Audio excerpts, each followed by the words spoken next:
Hi, and welcome to another episode on Who Wants to Be a TV Presenter. And this is the second part of the talk shows, second part of our discussion on the talk show.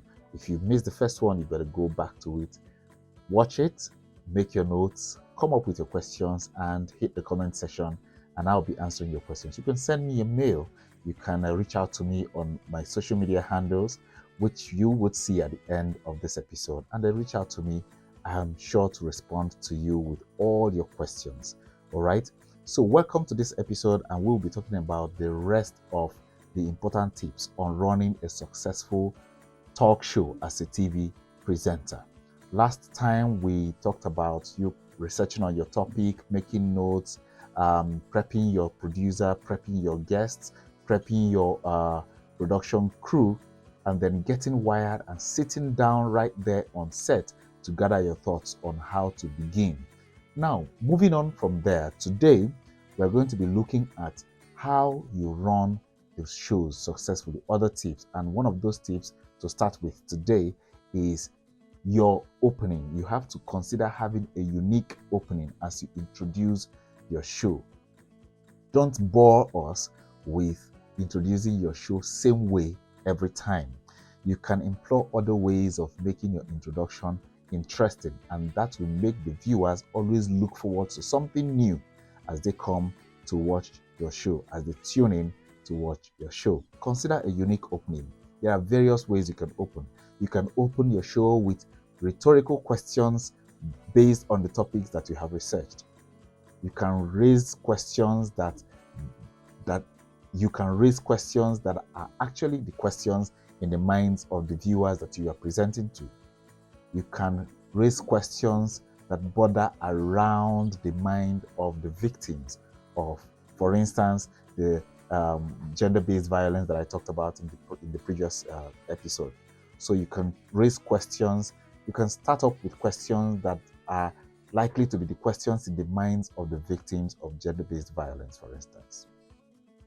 Consider unique opening. Another unique opening could be storytelling. You can never go wrong with good storytelling skills. So you can figure out some stories. You can even, talking about gender-based violence, of course, you should be able to come up with stories or even pick from some of the stories you have read and tell a story. Tell the story as seen from the eyes of the victim, or the stories as seen from the eyes of the caregiver of the victims who might have been damaged by gender-based violence, for instance. All right, so consider a unique opening. It will help to keep your audience retentive. It will help to keep your audience, with you throughout the show. Next one is introducing topics. So you must find a very unique way to also introduce the topic that you are going to be discussing. It could be some using some catchphrase. Catchphrase are simple words put together to draw attention to what you want to discuss. So catchphrase can be a way of introducing your topic. And now you've introduced your show, you have introduced your topic, you have it now running, and then you have your guests seated with you as you gist and talk about the topic that you have brought to the show today. Now, as you drive that conversation as the host or as the presenter, you have to be firm. You have to be firm, you have to be in control. You are the pilot of the show. You are the main driver. So you have to make sure to moderate every other person's contribution to make sure you stay within the topic that is being discussed. You have to manage your time. You have to have good control of the time allocated to whatever part of the discussion that is going to be talked about on that show. So you have to allocate the time properly so that at the end of the 30-minute show or a 50-minute show, you must have touched all the relevant aspects that you had prepared for the episode. All right. So be firm, be in control, and then be able to utilize your time properly. Next, you have to make sure you coordinate all the other persons on set with you to stay within the discussion. Sometimes you could derail, you could give example, and from there you miss your way into some other things that are not actually relevant for the show. You could throw in one or two jokes, and from there you spend a lot of time, playing around the joke and forgetting the main topic that you are all gathered to discuss. Okay, so you have to be intentional about staying within the discussion, and you as the presenter, you are the main driver. You guide the other persons as you progress on the show. Another thing is calling for breaks. Now, a show cannot run all through and in 30 minutes there are no breaks. Of course, there are going to be breaks. So you have to know how to call for breaks. You have to be intentional on how you call for breaks. Now, how do you call for breaks? For instance, in between the discussion, the time for break, when it's time for break, I'm sure your producer will notify you, or if you're working with a timer, you have the timer somewhere beside your monitor, and then the timer signals you when to take break. So when it's time to take break, it's very easy, it's very simple. You just have to practice it. So for instance, just as I'm talking, I will tell you something like, all right, stay tuned. We'll be right back right after this break. Don't go away. That is a way of taking break.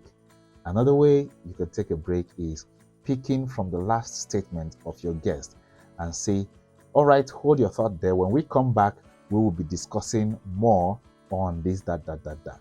Stay tuned, and I'll be right back. That is another way of taking breaks. There are so many ways of taking breaks. Watch TV shows and see how creative that the presenters can be as they take breaks. All right? And then when you're welcoming back after the break, be intentional with your smile, with your reception. And don't forget, while taking the break, you could also tell us what is going to happen right after the break. You can tell us, what to expect right after the break. Don't forget that the goal is keeping your audience seated there and watching your show all the way to the end. So you don't want them to leave and tune in to other channels, to other places while you are on break. That keeps them glued, and they wait patiently till you return from that break. Of course, the break you take are also important because that is where you insert your commercials and those who sponsor your show, and that is how you make money as well. All right, so breaks are important. Now, welcoming back from the break, you have to be intentional and practice, rehearse, and be able to perfect how best and how creative you can be with coming back, welcoming your audiences back from break. Okay, for instance, you can do something like, welcome back to Who Wants to Be a TV Presenter. Before we went on break, we were talking about calling for breaks, and now we are back. I am going to be surprising you with our guest. All right, you can welcome them back and say, yeah, before we went on break, I told you that we're going to be having blah, blah, blah, blah, blah. And you pick it up from there. Another way is camera comes on you, and then you say, it's good to have you back. You are watching. It's good to have you back. You're still watching. Okay? So that is how to welcome your audience back from the break, and then keep the conversation, keep the energy at the same level. Don't let it drop. Keep the conversation going smoothly. All right, finally, I am going to be talking about signing out on the show. Signing out as a TV presenter. We've talked about calling for break, welcoming back, and then when you run the discussion for a couple of minutes more, you are going to be signing out of the show.